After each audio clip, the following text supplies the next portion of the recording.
আজকে রান্না করে নেব পটল আলু দিয়ে কাতলা মাছের ডিমের ঝোল। তাহলে চলুন কিভাবে রান্নাটা করছি দেখতে থাকুন। প্রথমে ওভেনে কড়াই বসিয়ে দিয়ে দিয়েছি কিছুটা পরিমাণে সাদা তেল। তেলটা গরম হয়ে গেছে, দিয়ে দিচ্ছি একটু হলুদ গুঁড়ো, আর এদিকে ডিমটা ভালো করে দিয়ে পরিষ্কার করে নুন মাখিয়ে নিয়েছি। সামান্য পরিমাণ একটু ভেজে নেব, খুব বেশি ভাজবো না, তাহলে কিন্তু শক্ত হয়ে যাবে ডিমটা।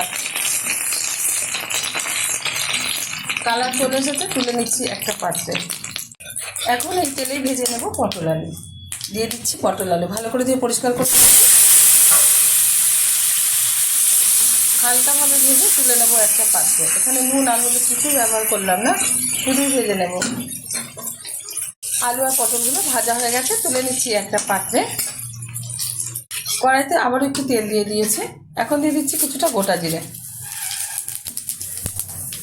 দিয়ে দিচ্ছি এখানে হাতে বেটে রাখা মশলা, জিরে আদা লঙ্কা আর একটা টমেটো কুচি,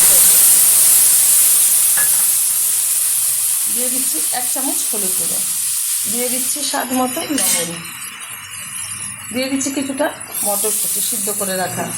ভালোভাবে কষিয়ে নেব মশলাটা। মশলাটা ভালোভাবে কষানো হয়ে গেছে, দিয়ে দিচ্ছি এর মধ্যে জল পরিমাণ মতো, দিয়ে দেবো ভেজে রাখা পটল আলু আর ডিম মাছে। আবার একটু নাড়িয়ে দিচ্ছি, দিয়ে দিচ্ছি একটু গরম মশলার গুঁড়ো ভালো ফ্লেভার আসার জন্য। ঢেকে দিচ্ছি 7 মিনিটের জন্য। ঢাকনাটা তুলে দিচ্ছি।